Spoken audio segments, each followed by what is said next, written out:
സുധീർ, ഇന്ന് രാവിലെ പുതിയൊരു വാർത്തയുമായിട്ടാണ് നേരം പുലർന്നത്. അതായത് ഇസ്രായേൽ ഇറാനെ ആക്രമിച്ചു. അത് ചെറിയ ആക്രമണമല്ല, നേരത്തെയൊക്കെ ചെയ്തതുപോലെ ഒരു വളരെ ചെറിയ തോതിലുള്ളൊരു ആക്രമണമല്ല ഇപ്രാവശ്യം നടത്തിയത്.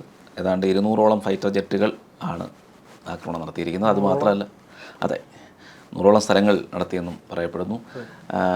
ഇറാൻ്റെ സൈനിക മേധാവികൾ, റവല്യൂഷണറി ഗാർഡ് ആയിക്കോട്ടെ, ആംഡ് ഫോഴ്സസ് ആയിക്കോട്ടെ, ആണവ ശാസ്ത്രജ്ഞരായിക്കോട്ടെ, ഒറ്റയടിക്ക് എലിമിനേറ്റ് ചെയ്തിരിക്കുകയാണ്. അതായത് ഒരു ഡിഫൻസ് ഫോഴ്സിൻ്റെ തലവന്മാരെ ഏകദേശം എല്ലാവരെയും ഇല്ലാതാക്കുന്ന ഒരു ആക്രമണമാണ് ഇപ്പോൾ ഇസ്രായേൽ നടത്തിയിരിക്കുന്നത്.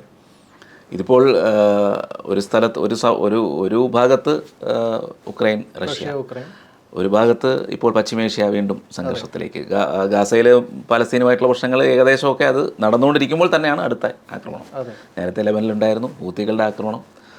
അതിനൊപ്പം തന്നെ പുതിയൊരു വാർത്ത, ജർമ്മനി വീണ്ടും ആയുധമെടുക്കുന്നു എന്നുള്ള രീതിയിലുള്ള വാർത്തകൾ. ഈ അടുത്ത് ഓപ്പറേഷൻ സിന്ധൂറിലൂടെ ഇന്ത്യ പാകിസ്ഥാൻ സംഘർഷങ്ങളും ഉണ്ടായി. ലോകമൊരു മൂന്നാമത് ലോകയുദ്ധത്തിലേക്ക് ഉള്ള പോക്കിലേക്കാണോ? എന്താണ് തോന്നുന്നത്? ലോകം മൂന്നാം ലോകമഹായുദ്ധത്തിലേക്കാണ് എന്നുള്ളൊരു ഒരു ഇംപ്രഷൻ പൊതുവെ കുറച്ച് വർഷങ്ങളായിട്ട് നിലനിൽക്കുന്നുണ്ട്. ആ രീതിയിലാണ് ഇപ്പോൾ പറഞ്ഞ പോലെ ജർമ്മനിയുടെ റീആർമമെൻറ്റ്. എപ്പോഴെല്ലാം ജർമ്മനി ആ ഒരു എന്താ പറയുക ആർമമെൻറ്റോ അല്ലെങ്കിൽ ഈ ഒരു ശക്തമായ സ്ഥിതിയിലേക്ക് വരികയോ ചെയ്യുന്ന സമയത്തെല്ലാം സംഘർഷങ്ങൾ ഉണ്ടായിട്ടുണ്ട്. അതൊരു പാറ്റേൺ ആണ്. ഇപ്പോൾ ഒന്നാം ലോകമഹായുദ്ധം നോക്കിക്കഴിഞ്ഞാൽ നമ്മളെല്ലാം പഠിച്ചു വെച്ചിട്ടുള്ളത് എന്താണ്? ഒന്നാം ലോകമഹായുദ്ധം ഉണ്ടായത് എന്തുകൊണ്ടാണെന്ന് ചോദിച്ചു കഴിഞ്ഞാൽ ഉടനെ വരുന്ന ഉത്തരം ആർച്ച് ഡ്യൂക്ക് ഫ്രാൻസ് ഫെർഡിനാൻഡ് കൊല്ലപ്പെട്ടതുകൊണ്ടാണെന്ന്. അതെ. പക്ഷേ അത് ആക്ച്വലി ആ ഒന്നാം ലോക മഹായുദ്ധത്തിലെ ആദ്യത്തെ യുദ്ധം നടക്കാൻ വേണ്ട ആ വാർ ഡിക്ലറേഷന് വേണ്ട കാരണം മാത്രമായിരുന്നു. ഒരു ട്രിഗറിംഗ് പോയിന്റ് മാത്രമായി. അതെ, നമ്മൾ ഈ ഇംഗ്ലീഷിൽ പറയില്ലേ, last straw on camel's back എന്ന് പറയില്ലേ, അതെ, അതുപോലെ ഒരു സംഭവം മാത്രമായിരുന്നു. പക്ഷേ അവിടെ യഥാർത്ഥ കാരണം എന്ന് പറഞ്ഞു കഴിഞ്ഞാൽ അവിടെ ഒരു പവർ ബാലൻസ് ഉണ്ടായിരുന്നു ഈ യൂറോപ്പിൽ മുഴുവനും. എന്ന് വെച്ചാൽ ഒരു imperial power balance, England, France, Ottoman empire, ഇങ്ങനെയൊക്കെ നിൽക്കുന്ന ഒരു പവർ ബാലൻസ് ഉണ്ടായിരുന്നു. ഇതിൻ്റെ ഇടയിൽ ജർമ്മനി വലിയൊരു പവറായിട്ട് ഉയർന്നു വരും, ഓട്ടോമൻ എംപയർ വീക്കാവുന്നു. അതുപോലുള്ളൊരു പവർ ഇംബാലൻസ് വന്നപ്പോഴാണ് മൊത്തം സംഘർഷത്തിലേക്ക് പോകുന്നത്. മൊത്തം ഒരു എന്താ പറയുക, ഒരു അനിശ്ചിതത്വവും അതുപോലെ എപ്പോൾ വേണമെങ്കിൽ അടിപൊട്ടാവുന്നുള്ളൊരു സാഹചര്യം വന്നത് അങ്ങനെയാണ്. അതിൻ്റെ ഇടയിലാണ് ഈ സംഭവം നടക്കുന്നത്. ഇതിൻ്റെ പിന്നാലെ തന്നെ ഈ സംഘർഷം നിലനിന്നത് കൊണ്ടാണ്, എന്ന് വെച്ചാൽ ഇതുപോലൊരു സാഹചര്യം നിലനിന്നത് കൊണ്ടാണ് ഈ ഓസ്ട്രിയ ഹംഗറിയുടെ ഡ്യൂക്ക് മരണപ്പെട്ട സമയത്ത് സെർബിയയ്ക്ക് റഷ്യ പിന്തുണ കൊടുത്തതും അതിൻ്റെ പിന്നാലെ ഓസ്ട്രിയ ഹംഗറിക്ക് ജർമ്മനി പിന്തുണ കൊടുത്തതും പിന്നെ മൊത്തം ഒരു വേൾഡ് വാറിലേക്ക് നീങ്ങിയതും. സെക്കൻഡ് വേൾഡ് വാർ എടുത്ത് നോക്കൂ, ജർമ്മനിയുടെ റീആർമമെൻ്റ് ആണ്. എന്ന് വെച്ചാൽ ഒന്നാം ലോക മഹായുദ്ധത്തിന് ശേഷം കംപ്ലീറ്റ്ലി ഡിയാം ചെയ്തിരുന്നു. അത് കഴിഞ്ഞ് റീആം ചെയ്തത് പക്ക വാൾ സ്ട്രീറ്റിൻ്റെ പിന്തുണയോട് കൂടിയിട്ടാണ്. വാൾ സ്ട്രീറ്റാണ് ലിറ്ററലി ജർമ്മനിയെ പൊക്കിക്കൊണ്ടുവന്നത്. ആ ഒരു ആർമമെൻ്റാണ് സെക്കൻഡ് വേൾഡ് വാറിലേക്ക് നയിച്ചതെന്ന് പറയുന്നതിൽ തെറ്റൊന്നുമില്ല. വീണ്ടും അതേ പാറ്റേൺ റിപ്പീറ്റ് ചെയ്യാണ് ചെയ്യുന്നത്. അപ്പോൾ ഡെഫിനറ്റ്ലി ഇതിൻ്റെ പിന്നിലൊരു ഗ്രാൻഡ് ഡിസൈൻ ഉണ്ട്. പക്ഷേ ഇത്തവണ മാറ്റം എന്താണെന്ന് വെച്ചാൽ, എൻ്റെ ഒരു പേഴ്സണൽ നിഗമനം വെച്ചിട്ട്, ജർമ്മനി അവിടെ റീആർമമെൻറ്റ് ചെയ്യുന്നുണ്ടെങ്കിലും അതൊരു എന്താ പറയുക എസ്കലേഷൻ ഒരു കാരണമാകും എന്നുണ്ടെങ്കിലും ഇത്തവണ ട്രിഗറിങ് പോയിന്റ് ജർമ്മനിയിൽ നിന്നായിരിക്കില്ല, മിക്കവാറും ഇസ്രായേലിൽ നിന്നായിരിക്കും. എന്താണെന്ന് വെച്ചാൽ സംഭവം ഇസ്രായേലിന് ആ ലാൻഡിൽ സ്റ്റേക്കും കാര്യങ്ങളൊക്കെ ഉണ്ട്, അവരുടെ വാഗ്ദത്ത ഭൂമിയും കാര്യങ്ങളൊക്കെയാണ്. എന്നാലും രണ്ടാം ലോക മഹായുദ്ധത്തിന് ശേഷം ഇസ്രായേലിനെ അവിടെ കൊണ്ടുപോയി പ്രതിഷ്ഠിച്ചിട്ടുള്ളത് ഇസ്രായേലിന് ലാൻഡിലുള്ള സ്റ്റേക്ക് കാണിച്ചിട്ടോ അല്ലെങ്കിൽ ജൂതന്മാർക്ക് അവിടെയുള്ള സ്റ്റേക്ക് കാരണമൊന്നുമല്ല.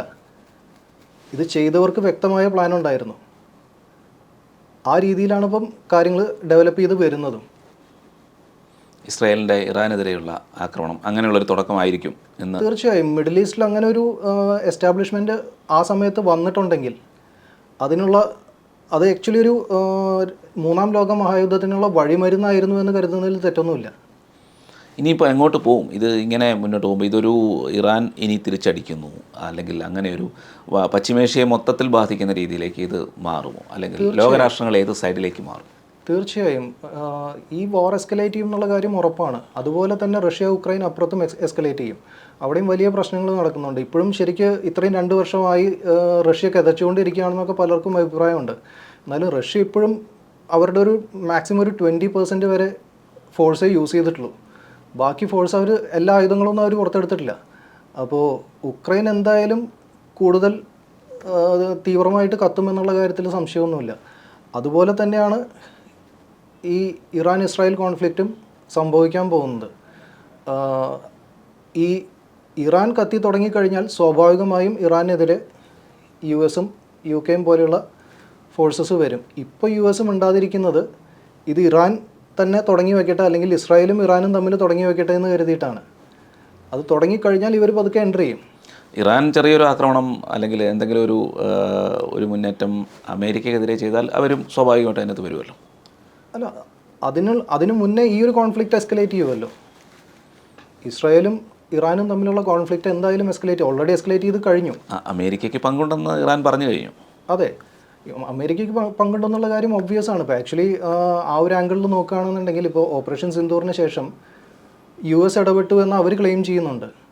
അവർക്ക് അതിനുശേഷം പാകിസ്ഥാനിലുള്ള താല്പര്യം അവർ തന്നെ എക്സ്പ്രസ് ചെയ്തിട്ടുള്ളതാണ്. ഇപ്പം സൈനികാഭ്യാസത്തിന് വിളിക്കുന്നു, പിന്നെ മറ്റ് സാമ്പത്തിക പിന്തുണ കൊടുക്കുന്നു. ഇപ്പോൾ $2 മില്യൺ മറ്റോ 2 മില്യണോ ബില്യണോ എനിക്ക് ഓർമ്മയില്ല, മറ്റോ ക്രിപ്റ്റോ കറൻസി ഡീല് വന്നിട്ടുണ്ട് ട്രംപായിട്ട്. അതെ. അപ്പോൾ ഇതെല്ലാം കാണിക്കുന്നത് ഈ ഇസ്രായേൽ ഇറാൻ വാർ എസ്കലേറ്റ് ചെയ്ത് കഴിഞ്ഞാൽ അവർക്ക് ഇറാനെതിരെ ആക്രമിക്കാൻ വേണ്ടിയിട്ട് അല്ലെങ്കിൽ ഇറാനെതിരെ നീക്കം നടത്താൻ വേണ്ടിയിട്ട് ഒരു ബേസ് വേണം. ആ ബേസായിട്ട് അവർ കാണുന്നത് പാകിസ്ഥാനെയാണ്. അപ്പോൾ പാകിസ്ഥാനിലേക്ക് എന്തായാലും US-ൻ്റെ ഒരു മൂവ്മെൻറ്റ് ഉണ്ടാവും അധികം വിദൂരമല്ലാത്ത ഭാവിയിൽ. അങ്ങനെ വരുമ്പോൾ അത് ഇന്ത്യയെ ബാധിക്കുന്ന രീതിയിലേക്ക് മാറില്ലേ? തീർച്ചയായും കൺസേണിങ് ആയിട്ടുള്ളൊരു ഫാക്ടർ തന്നെയാണ്. പക്ഷേ US-ൻ്റെ താല്പര്യം എന്ന് പറഞ്ഞു കഴിഞ്ഞാൽ അവിടുന്ന് അങ്ങോട്ട് പടിഞ്ഞാട്ട് ആക്രമിക്കുക എന്നുള്ളതാണ്. ഇന്ത്യ ആക്രമിക്കുക എന്നുള്ളത് തൽക്കാലം അവരുടെ പ്രയോറിറ്റി അല്ല.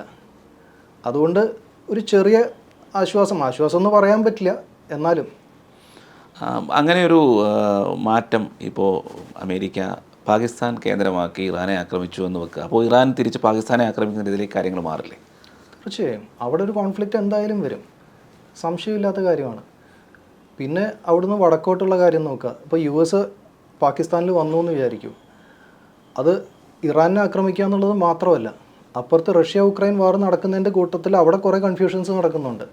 ഇപ്പോൾ റഷ്യയുടെ ഒരു സാമന്ത രാജ്യം പോലെ അല്ലെങ്കിൽ ഒരു പ്രോക്സി പോലെ നിൽക്കുന്ന ഒരു രാജ്യമാണ് തൊട്ട് പടിഞ്ഞാറ് കിടക്കുന്ന ബെലാറസ്. അപ്പോൾ ഈ ബെലാറസും പോളണ്ടും തമ്മിൽ പ്രശ്നം നടക്കുന്ന അതേ സമയം തന്നെ ഈ പോളണ്ടിൻ്റെ വടക്ക് വശത്ത് ഒരു ചെറിയ ലാൻഡ് മാസ് കിടപ്പുണ്ട്. കെലനിൻഗ്രാഡ് എന്നാണ് ആ സ്ഥലത്തിൻ്റെ പേര്. അത് ആക്ച്വലി റഷ്യയുടെ അധീനതയിലുള്ള ഒരു സ്ഥലമാണ്, റഷ്യ തന്നെയാണ്. പക്ഷേ കണക്റ്റഡ് അല്ല, അങ്ങോട്ട് കടക്കാൻ കരമാർഗമല്ലാതെ വേറെ വഴിയില്ല. അപ്പോൾ ഇവർക്ക് വരണമെന്നുണ്ടെങ്കിൽ ഇവരുടെ പ്രോക്സി ആയിട്ടുള്ള ബെലാറസ് വഴി വന്ന് ഈ പോളണ്ടിൻ്റെയും അതേപോലെ ലിത്വാനിയയുടെയും ബോർഡർ വഴി ഒരു പാസ് ഉണ്ടാക്കിയിട്ട് ആ പാസിൽ കൂടെ പോകാൻ പറ്റുള്ളൂ. നമ്മളുടെ ചിക്കൻ നെക്ക് പോലെ. ചിക്കൻ നെക്ക് കുറച്ചും കൂടി ഒരു 10-20 കിലോമീറ്റർ വീതിയുണ്ട്. ഇതിപ്പോൾ ലിറ്ററലി സംഭവിക്കുക എന്താണെന്ന് വെച്ചാൽ പോളണ്ടിൻ്റെയും അതുപോലെ ലിത്വാനിയയുടെയും ബോർഡർ ഉണ്ടല്ലോ, ആ ബോർഡർ ലൈൻ ഒരു 5 കിലോമീറ്റർ വീതി ആക്കിയിട്ട് അതിൻ്റെ ഇടയിൽ കൂടെ ഒരു പാസ്. അതിനുവേണ്ടി ശ്രമിച്ചു കഴിഞ്ഞാൽ എന്തായാലും ആർമി അല്ലെങ്കിൽ ഫോഴ്സിനെ വെച്ച് എൻഗേജ് ചെയ്യും എന്നുള്ളത് പോളണ്ട് ഓൾറെഡി പറഞ്ഞിട്ടുള്ള കാര്യമാണ്. പക്ഷേ അതിലേക്ക് നീങ്ങും എന്നുള്ള കാര്യം ഏറെക്കുറെ ഉറപ്പായി കഴിഞ്ഞിരിക്കുന്ന ഒരു സാഹചര്യത്തിലാണ് നിൽക്കുന്നത്. അതായത് ഇപ്പോൾ 2ാം ലോകമഹായുദ്ധ സമയത്തിന് മുന്നേ പോളണ്ട് പങ്കിട്ടെടുക്കുമായിരുന്നല്ലോ. അതെ, ജർമ്മനിയും ചേർന്ന് ഹിറ്റ്ലറും സ്റ്റാലിനും ചേർന്ന് പോളണ്ട് പങ്കിട്ടെടുക്കുകയായിരുന്നു. അങ്ങനെ ഒരു അന്നത്തെ ഒരു ഉടമ്പടിയൊക്കെ ഉണ്ടായിരുന്നു. അപ്പോൾ വീണ്ടും പോളണ്ട് ഇതിനൊരു ഘടകമായി വരികയാണ് അപ്പോൾ അടുത്തത്. അതെ, പോളണ്ട് ഇപ്പോൾ നാറ്റോ മെമ്പറാണ്. ഓ, അപ്പോൾ വീണ്ടും പഴയ യുദ്ധങ്ങൾ വീണ്ടും 1999 മുതലോ മറ്റോ പോളണ്ട് നാറ്റോ മെമ്പറാണ്. അപ്പോൾ സ്വാഭാവികമായിട്ടും പോളണ്ട് നാറ്റോ മെമ്പർ ആയതുകൊണ്ട് ഇപ്പുറത്ത് ഈ ബെലാറസിനെ സംബന്ധിച്ചിടത്തോളം അവരുടെ അതിർത്തി പ്രശ്നം നിലനിൽക്കുന്നതുകൊണ്ട് അവർ എന്തായാലും റഷ്യൻ പക്ഷത്തെ നിൽക്കാൻ പറ്റുള്ളൂ. ഒരു എന്താ പറയുക, അങ്ങോട്ടും ഇങ്ങോട്ടും ചാഞ്ചാടാനുള്ള ചാൻസ് വളരെ കുറവാണ്. അപ്പോൾ ഈ എസ്കലേഷൻ വന്നു കഴിഞ്ഞാൽ എൻറ്റയർ നാറ്റോ ട്രിഗർ ചെയ്യും. നാറ്റോ എന്ന് പറഞ്ഞാൽ 32 രാജ്യമാണ്. 32 രാജ്യങ്ങളും കൂടിയിട്ട് അവരുടെ മൊത്തം ബഡ്ജറ്റിൻ്റെ എന്ന് വെച്ചാൽ ഓരോ രാജ്യങ്ങളുടെയും ബഡ്ജറ്റിൻ്റെ 2% വീതം നാറ്റോയുടെ ഡെവലപ്മെൻറ്റിന് വേണ്ടി ഓരോ വർഷം ഡെഡിക്കേറ്റ് ചെയ്തുകൊണ്ടിരിക്കുന്നുണ്ട്. അത്രയും വലിയൊരു ഫോഴ്സ് എൻഗേജ് ചെയ്യുമ്പോൾ ഇപ്പുറത്ത് റഷ്യ ബെലാറസ് സഖ്യം ആക്രമണം നേരിടും. ആക്രമണം നേരിട്ട് കഴിഞ്ഞാൽ ഇപ്പുറത്ത് പുതിയ സംഭവ വികാസം എന്താണെന്ന് വെച്ചാൽ ബ്രിക്സ് ഉണ്ട്. ബ്രിക്സിന് എൻഗേജ് ചെയ്യാതെ പറ്റില്ല. അങ്ങനെയാണ് ഇന്ത്യക്ക് ഇതിലൊരു റോള് വരാൻ പോകുന്നത്. നേരിട്ട് യുദ്ധത്തിലേക്ക് ഇന്ത്യക്ക് പങ്കെടുക്കേണ്ട സാഹചര്യം ഉണ്ടാവില്ലല്ലോ, ഉണ്ടാകുമോ? 100% തള്ളിക്കളയാൻ പറ്റില്ല.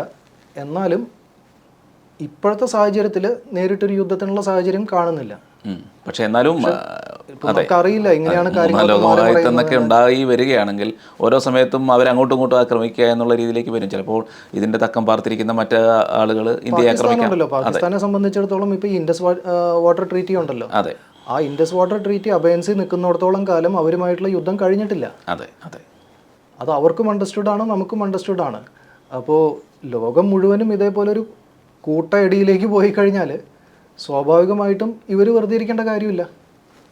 അതെ. അപ്പോൾ ഇപ്പോൾ നടക്കുന്ന സംഭവവികാസങ്ങൾ എവിടം വരെ ചെന്ന് നിൽക്കും? അതായത് ഇറാൻ ഇസ്രായേൽ അത് ഇത്രയും ഗുരുതരമായൊരു ആക്രമണമാണ് ഇസ്രായേൽ നടത്തിയിരിക്കുന്നത് ഇറാനെതിരെ.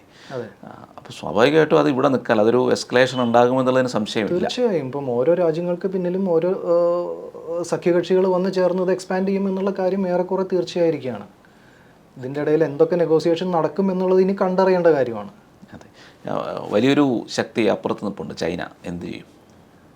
ചൈന ഇപ്പം ഇതുവരെ നമ്മൾ കണ്ടെടുത്തോളം ഇപ്പോൾ എല്ലാവരും ശ്രദ്ധിച്ച് കാണണം. എന്താണെന്ന് വെച്ചാൽ ഓപ്പറേഷൻ സിന്ദൂർ കഴിഞ്ഞ സമയത്ത് നമ്മളിവിടെ ഒരുപാട് ചൈനീസ് ആർമിയെ പറ്റിയിട്ടും അല്ലെങ്കിൽ ചൈനീസ് ആംസിനെ പറ്റിയിട്ടുമൊക്കെ ഒരുപാട് ട്രോളുകളും കാര്യങ്ങളൊക്കെ നടന്നിട്ടുണ്ട്, ഒരുപാട് പേര് കളിയാക്കിയിട്ടുണ്ടെന്നുണ്ടെങ്കിലും ചൈന ഇതുവരെ ഒഫെൻസീവായിട്ടുള്ളൊരു സ്റ്റേറ്റ്മെൻറ്റ് ഇതുവരെ ഇഷ്യൂ ചെയ്തിട്ടില്ല. വിച്ച് മീൻസ് ബ്രിക്സ് ആണ്. ബ്രിക്സ് ഒരുമിച്ച് നിൽക്കാൻ പോകുന്നു എന്നുള്ളതിൻ്റെ ഒരു സൂചനയാണത്. ചൈന ശ്രദ്ധിച്ചൊരു കാര്യം, ചൈന ഇന്ത്യക്കെതിരെ വലിയൊരു സ്റ്റേറ്റ്മെന്റ് നടത്തിയിട്ടില്ല. പറഞ്ഞു വരുമ്പോൾ ആംസ് ഡീല് നടക്കുന്നുണ്ട്, പാകിസ്ഥാനായിട്ട് ഡിസ്കഷൻ നടക്കുന്നുണ്ട്, ഇതൊക്കെ നടക്കുന്നുണ്ടെങ്കിലും ഇന്ത്യയെ പിണക്കുന്ന ഒരു സ്റ്റേറ്റ്മെന്റ് ഇതുവരെ ഉണ്ടായിട്ടില്ല. അതെ. അപ്പോൾ എനിക്ക് തോന്നുന്ന ഒരു അമേരിക്കൻ പക്ഷത്തുള്ള വലിയൊരു, മാത്രമല്ല അമേരിക്കയ്ക്ക് ഇന്ത്യയോടുള്ള താല്പര്യങ്ങൾ അല്ലെങ്കിൽ അതിൽ നിന്നൊരു വ്യത്യസ്തമായൊരു ഭാവത്തിലേക്ക് കാര്യങ്ങൾ മാറി ഓപ്പറേഷൻ സിന്ദൂറിന് ശേഷം, അങ്ങനെ തോന്നുന്നില്ലേ? തീർച്ചയായിട്ടും ഡൈനാമിക്സ് നല്ലപോലെ മാറിയിട്ടുണ്ട്. അതെ, തർക്കമൊന്നുമില്ല. അതെ, അതായത് അമേരിക്കയുടെ ഒരു താല്പര്യം ഒന്ന് മാറിയിട്ടുണ്ട്. ഒരു ഇന്ത്യക്ക് അനുകൂലമായിട്ടുള്ളതെന്ന് കുറച്ചൊരു മാറ്റം പാകിസ്ഥാനിന് എന്ന രീതിയിലേക്ക്. നേരത്തെ പാകിസ്ഥാൻ അനുകൂലമായിട്ടായിരുന്നു അമേരിക്കയുടെ നിലപാട്. 71 അങ്ങനെ തന്നെയായിരുന്നു. പാകിസ്ഥാനെ അവരൊരു സഖ്യകക്ഷിയായിട്ട് തന്നെയാണ് കരുതുന്നത്. അന്ന് അത് പാകിസ്ഥാൻ അനുകൂലമാവാൻ കാരണം എന്തായിരുന്നു എന്ന് വെച്ചാൽ ഇന്ത്യ ഇത്രയും പവർഫുൾ അല്ലായിരുന്നു. അതെ, ഇന്ത്യ ഒരുപാട് പവർ ഗെയിൻ ചെയ്തു, ഈ സമയത്ത് ഒരുപാട് ശക്തി ആർജിച്ചിട്ടുണ്ട്. അതുകൊണ്ട് ഇന്ത്യയെ പിണക്കിക്കൊണ്ട് പാകിസ്ഥാൻ അനുകൂലമാക്കുക എന്നുള്ളത് അവരെ സംബന്ധിച്ചിടത്തോളം ഫീസിബിൾ ആയിട്ടുള്ള ഒരു ഓപ്ഷൻ അല്ല. അപ്പോൾ മാത്രമല്ല ഇപ്പുറത്ത് ചൈനയായിട്ടുള്ള വടംവലി നടക്കുന്നുണ്ട്. ആ സമയത്ത് ഇന്ത്യയെ കൂടെ പിണക്കി കഴിഞ്ഞു എന്നുണ്ടെന്ന് വെച്ചാൽ അവർക്ക് കൂടുതൽ പണിയാണ്. ഇന്ത്യയെ പിണക്കി കഴിഞ്ഞപ്പോൾ റഷ്യയും ചൈനയും ഇന്ത്യയും പിണക്കിയാൽ സ്വാഭാവികമായിട്ടും ഈ 3 രാജ്യങ്ങൾ ഒരുമിക്കാനുള്ള സാധ്യത കൂടുതലാണെന്ന് അവർക്കറിയാം. അതെ, ഇപ്പോൾ ഇത് അറിഞ്ഞിട്ടും അല്ലെങ്കിൽ പഴയ കാലമായിരുന്നെങ്കിൽ അല്ലെങ്കിൽ ഒരു 1980s അല്ലെങ്കിൽ 1990s ഒക്കെ ആയിരുന്നു എന്ന് വിചാരിക്കാം, അന്നത്തെ ഒരു സാഹചര്യമാണെന്ന് വിചാരിക്കും. ആ സാഹചര്യത്തിൽ നമ്മൾ റഷ്യൻ ഓയിൽ വാങ്ങിക്കഴിഞ്ഞു എന്നുണ്ടെങ്കിൽ ഇപ്പം എന്ത് ഡെവലപ്മെൻറ്റ് ഉണ്ടായാലും ഉണ്ടായില്ലെങ്കിലും പ്രതികരണങ്ങൾ ഇങ്ങനെയായിരിക്കില്ലല്ലോ. അതെ, US കുറേം കൂടെ തീക്ഷ്ണമായി പ്രതികരിക്കുമായിരുന്നു. അതെ, അതായത് ഇപ്പോൾ നമ്മൾ പ്രസ്താവന ഇറക്കിയിട്ടുണ്ട്. അതായത് ഈ 2 രാഷ്ട്രങ്ങളും നമ്മളുമായിട്ടെടുത്ത ബന്ധമുള്ളവരാണ് എന്നുള്ളതുകൊണ്ടും ഇവർ തമ്മിലൊരു എസ്കലേഷന് പോകാതെ എത്രയും പെട്ടെന്ന് യുദ്ധം അവസാനിപ്പിക്കണം, സമാധാനത്തിൻ്റെ പാതയിൽ വരണം എന്നുള്ള രീതിയിലാണ് ഇന്ത്യ പറയുന്നത്. സ്വാഭാവികമായിട്ടും ഇറാനുമായിട്ട് ഇന്ത്യക്ക് ബന്ധമുണ്ട്, ഇസ്രായേലുമായിട്ടും ബന്ധമുണ്ട്. അപ്പോൾ ഈ അയ്യപ്പനും കോച്ചിയും സിനിമയിൽ പറഞ്ഞ പോലെ ഇതിൽ നമ്മളില്ല എന്നുള്ള ഒരു, ഒബ്വിയസ്ലി നമ്മളുടെ സ്റ്റാൻഡ് എപ്പോഴും അങ്ങനെ ആയിരിക്കും.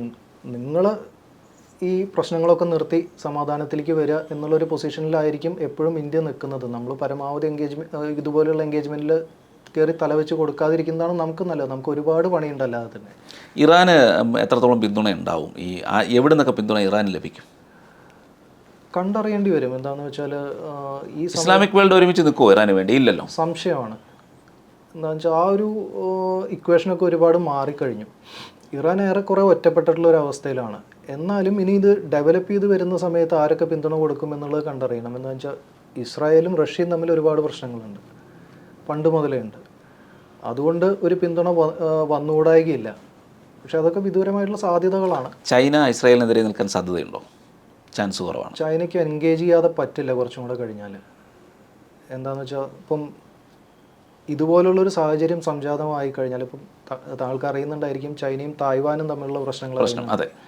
അപ്പോൾ അവർ നമ്മൾ വായിച്ചറിഞ്ഞിട്ടുള്ള റിപ്പോർട്ടുകൾ വെച്ചിട്ട് ചൈന ഒരു ടാർഗറ്റ് വെച്ചിട്ടുള്ളത് 2027 2027 തൈവാൻ ഇങ്ങ് എടുക്കും എന്നുള്ളതാണ് അവരുടെ പ്ലാന്.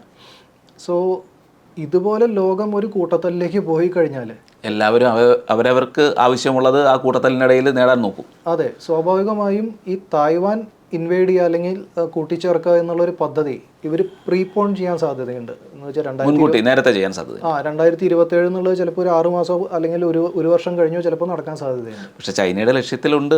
അരുണാചൽ പ്രദേശ് ചൈനയുടെ ഒരു വിദൂര ലക്ഷ്യമാണ്. ഉണ്ട്. പക്ഷെ അവരെക്കാൾ കുറച്ചും കൂടി ഈസി ടാർഗറ്റ് ഇപ്പോൾ മറ്റേതാണ്. എന്താണെന്ന് വെച്ചാൽ ഇന്ത്യയായിട്ടൊരു കൺഫ്രണ്ടേഷൻ, ഒന്നാമത് ബ്രിക്സ് എന്ന് പറഞ്ഞൊരു മുന്നണി നിലനിൽക്കുന്നു. ബ്രിക്സിന് ഒരുപാട് അംബിഷൻസ് ഉണ്ട്, ഒരുപാട് ഒബ്ജക്റ്റീവ്സ്, ഒരുപാട് ഗോൾസ് ഉണ്ട്. അപ്പോൾ ഇതിനെല്ലാം ഒരുമിച്ച് നിൽക്കുന്ന സമയത്ത് കുറച്ചും കൂടി ഈസി ടാർഗറ്റ് അപ്പുറത്ത് തായ്വാനാണ്. ഇപ്പോൾ ഇത്രയും വലിയൊരു യുദ്ധം എന്ന് പറഞ്ഞാൽ ഇപ്പം ഹമാസുമായിട്ടുള്ള ആ ഒരു ഇത് വളരെ കാലമായിട്ട് നടക്കുകയാണ്. ആ ഒരു ഒക്ടോബർ 7 ആക്രമണത്തിന് ശേഷം അന്ന് തൊട്ട് ഇസ്രായേൽ ഈ സംഘർഷത്തിലാണ്. ഒരുപാട് പേര് കൊല്ലപ്പെടുന്നു. ഇസ്രായേലിൻ്റെ സൈഡിലും നാശങ്ങളുണ്ട്. അതിനിടയിൽ ലെബനനിൽ ആക്രമണം നടത്തി, ഹിസ്ബുള്ളയ്ക്കെതിരെ ആക്രമണം നടത്തി, ഇപ്പോൾ ഇറാനെതിരെയും ആക്രമണം നടത്തി. എന്തുകൊണ്ടാണ് ഇസ്രായേൽ ഇങ്ങനെ ചെയ്യുന്നത്? അതായത് എത്രത്തോളം ആ ഒരു ചെറിയ രാജ്യം അവർക്ക് എങ്ങനെ കഴിയുന്നു ഇങ്ങനെ ഒരു ആക്രമണങ്ങൾ? അല്ല, ഇതിന് ഉത്തരം നമ്മൾ നേരത്തെ പറഞ്ഞൊരു ചെറിയ പോയിന്റിലുണ്ട്. എന്താണെന്ന് വെച്ചാൽ ഇസ്രായേൽ അവിടെ വെറുതെ വന്നതല്ല. സംഭവം ശരിയാണ്, ഇസ്രായേലിന് ആ ലാൻഡിൽ അല്ലെങ്കിൽ ജൂതന്മാർക്ക് ആ ലാൻഡിൽ സ്റ്റേക്ക് ഉണ്ട്, അവർക്ക് അവരുടെ വാഗ്ദത്ത ഭൂമിയാണ്. പക്ഷെ ആ ഒരു സെൻറ്റിമെൻ്റൽ റീസൺ കൊണ്ടല്ല സെക്കൻഡ് വേൾഡ് വാറിന് ശേഷം അവർക്ക് അവിടെ സ്ഥലം കൊടുത്തിട്ടുള്ളത്. അവിടെ ഇവരെ കൊണ്ടുവന്നു കഴിഞ്ഞാൽ ഒരു പക്ഷേ നമ്മൾ പഴയ ഒരു എപ്പിസോഡിൽ പറഞ്ഞൊരു സംഭവം ഓർക്കുന്നുണ്ടായിരിക്കും. എന്ന് വെച്ചാൽ ഇപ്പം വീണ്ടും ഡീപ് സ്റ്റേറ്റിലേക്ക് വരികയാണ്. എന്ന് വെച്ചാൽ ഡീപ് സ്റ്റേറ്റിൻ്റെ ഒരു സ്ട്രാറ്റജി എന്ന് പറഞ്ഞു കഴിഞ്ഞാൽ നമ്മളൊക്കെ കേട്ടിട്ടുള്ള ഹെഗേലിയൻ ഡയലക്റ്റിക്സ് ആണ്. എന്ന് വെച്ചാൽ നിലനിൽക്കുന്ന വ്യവസ്ഥിതിയിലേക്ക് കുത്തിത്തിരിപ്പുണ്ടാക്കുന്ന വേറൊരു വിപരീത വ്യവസ്ഥിതി കൊണ്ട് ഇൻട്രൊഡ്യൂസ് ചെയ്യുക. സ്വാഭാവികമായും അവിടെ പ്രശ്നങ്ങളുണ്ടായിരിക്കും. ആ പ്രശ്നങ്ങളെ ഉപയോഗിച്ചുകൊണ്ട് പുതിയൊരു വ്യവസ്ഥിതി നിലവിൽ കൊണ്ടുവരിക, സ്ഥാപിതമാക്കുക എന്നുള്ളതാണ്. അപ്പം ഇസ്രായേലിന് അവിടെ സ്റ്റേക്കൊക്കെ ഉണ്ടെന്നുണ്ടെങ്കിലും ഇസ്രായേലിനെ അവിടെ കൊണ്ടുവന്ന് പ്രതിഷ്ഠിച്ചിട്ടുള്ളത് ചിലരുടെയൊക്കെ പ്ലാനാണ്. സ്വാഭാവികമായിട്ടും അവിടെ കോൺഫ്ലിക്റ്റുകൾ ഉണ്ടായിരിക്കും. ആ കോൺഫ്ലിക്റ്റുകൾ എസ്കലേറ്റ് ചെയ്ത് കഴിഞ്ഞു എന്നുണ്ടെന്ന് വെച്ചാൽ വീണ്ടും ഒരുപാട് രാജ്യങ്ങൾ അതിൻ്റെ പുറകെ കൂടും. ഒരു വലിയ ഗ്രാൻഡ് കോൺഫ്ലിക്റ്റായിട്ട് അത് ട്രാൻസ്ഫോം ചെയ്യും. ആ കോൺഫ്ലിക്റ്റ് കഴിഞ്ഞ് നിലവിൽ വരുന്നത് പലരുടെയും പദ്ധതികൾക്കനുസരിച്ചിട്ടുള്ള അവർക്ക് അനുകൂലമായിട്ടുള്ളൊരു വ്യവസ്ഥതയായിരിക്കും. ഓപ്പറേഷൻ സിന്ദൂർ വളരെയധികം ചർച്ച ചെയ്യപ്പെട്ടതാണ്. അപ്പോൾ ഓപ്പറേഷൻ സിന്ദൂറിന് ശേഷം ഇന്ത്യയുടെ ഈ ലോകക്രമത്തിൽ ഇന്ത്യയുടെ സ്ഥാനം ഒന്ന് അതിനെപ്പറ്റി ഇന്ത്യയെപ്പറ്റി അല്ലെങ്കിൽ പലരും ഒന്ന് ശ്രദ്ധിച്ചു തുടങ്ങിയിട്ടുണ്ട്. അതായത് ഇന്ത്യ വളരെ വലിയൊരു ശക്തിയായി മാറുകയാണ് എന്നൊരു ആശങ്ക മറ്റ് വൻ രാഷ്ട്രങ്ങളെന്ന് പറയുന്നവർക്ക്, ഉദാഹരണത്തിന് അമേരിക്ക ഉൾപ്പെടെ ചിന്തിക്കുന്നുവെന്ന് തോന്നുന്നുണ്ടോ? തീർച്ചയായും. എസ്പെഷ്യലി നമ്മളുടെ ഓൾ പാർട്ടി ടീം ട്രാവൽ ചെയ്ത് വന്നതിന് ശേഷം അതിൻ്റെ മുമ്പുണ്ടായിരുന്ന ആ ടീം പല രാജ്യങ്ങളിലും ചെല്ലുന്നതിന് മുമ്പുണ്ടായിരുന്ന നറേറ്റീവ് ഒരുപാട് മാറിയിട്ടുണ്ടെന്നാണ് നമുക്ക് റിപ്പോർട്ടുകളൊക്കെ വായിക്കുമ്പോൾ മനസ്സിലാക്കാൻ കഴിയുന്നത്. സ്വാഭാവികമായിട്ടും ഈ ഒരു ടീമിനെ ഇൻട്രൊഡ്യൂസ് ചെയ്യുന്നൊരു പ്ലാന് അല്ലെങ്കിൽ ഇതുപോലൊരു ടീമിനെ ഈ ഗ്ലോബൽ കൺട്രീസിലേക്ക് ഡെലിഗേറ്റ് ചെയ്യുന്ന ഒരു പ്ലാന് ഈ ഓപ്പറേഷൻ നടക്കുമ്പോൾ തന്നെ ഡ്രോയിങ് ബോർഡിൽ ഉണ്ടായിരിക്കണം.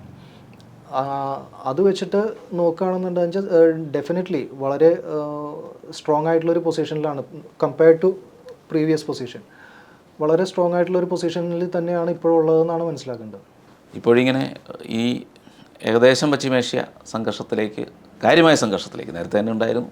ഇപ്പോൾ ഒരു വലിയ ഇറാനെ പോലൊരു അത്യാവശ്യം സൈന്യം, നല്ല രീതിയിൽ സായുധ സേനയുള്ള മിസൈലുകളുള്ള ഒരു രാഷ്ട്രമാണിപ്പോൾ വീണ്ടും യുദ്ധത്തിലേക്ക് വരുന്നത്. അപ്പോൾ അത് തുടങ്ങും, തീർച്ചയായിട്ടും അത് എസ്കലേഷൻ ഉണ്ടാവും. എന്ത് ആയിരിക്കും ഇനിയിപ്പോൾ അടുത്ത കുറച്ച് നാളുകളിൽ സംഭവിക്കാൻ പോകുന്നത്? അത് മാത്രമല്ല, ഇങ്ങനെ യുദ്ധങ്ങൾ ഉണ്ടാകുമ്പോൾ സാമ്പത്തികമായിട്ടുള്ള ഘടകങ്ങൾ അവിടെ ഒരു വലിയ ഇതാണ്. പ്രത്യേകിച്ചും പശ്ചിമേഷ്യ, ഇന്ത്യയെ സംബന്ധിച്ചിടത്തോളം മിഡിൽ ഈസ്റ്റിൽ നമ്മുടെ ആളുകൾ ഇഷ്ടം പോലെയുണ്ട്. അത് മാത്രമല്ല സാമ്പത്തികമായി ഒരുപാട് ബിസിനസ്സുകാർ ഉൾപ്പെടെ. ഇതെല്ലാം ഇന്ത്യയും ബാധിക്കും, പ്രത്യേകിച്ചും കേരളത്തെയും കാര്യമായി ബാധിക്കും. അപ്പോൾ എന്ത് തോന്നുന്നു അതിനെപ്പറ്റി? കാര്യമായൊരു അനിശ്ചിതാവസ്ഥ എന്തായാലും പ്രതീക്ഷിക്കണം. എന്താണെന്ന് വെച്ചാൽ ഇപ്പോൾ ഈ പറഞ്ഞ പോലെ ഒരുപാട് നമ്മളുടെ പ്രവാസികൾ ഒരുപാട് അവിടെ ഉണ്ട് എന്നതിനേക്കാൾ ഉപരി ഇൻ്റർനാഷണൽ ട്രേഡ് വല്ലാത്ത ഒരു വലിയൊരു അളവിൽ ഡിസ്റപ്റ്റഡ് ആവും. ഇപ്പോൾ തന്നെ ഒരുപാട് എയർലൈൻ കമ്പനികൾ, എയർക്രാഫ്റ്റ് കമ്പനികൾ അവരുടെ റൂട്ടുകൾ ക്യാൻസൽ ചെയ്തു എന്നൊക്കെയുള്ള ന്യൂസുകൾ വരുന്നുണ്ട്. അതുപോലെ തന്നെ ഇനി കപ്പൽ മാർഗമുള്ള ചരക്ക് നീക്കത്തിനെ ബാധിക്കും. ഇതൊക്കെ എന്താ പറയുക, വളരെ ഡീസെൻട്രലൈസ്ഡ് ആയിട്ടുള്ള രീതിയിൽ ഗ്ലോബൽ മാർക്കറ്റിനെ ബാധിക്കുമെന്നുള്ള കാര്യത്തിൽ സംശയമൊന്നുമില്ല. അതായത് അവസാനം അത് മനുഷ്യനെ ബാധിക്കും എന്നുള്ള രീതിയിൽ, എന്തൊക്കെ ഒരു വാർ എന്ന് പറഞ്ഞു കഴിഞ്ഞാൽ അത് ലോകത്ത് എവിടെ നടന്നാലും സാധാരണക്കാരനെ ബാധിക്കുന്ന തരത്തിലേക്ക് കാര്യങ്ങൾ മാറുന്നു.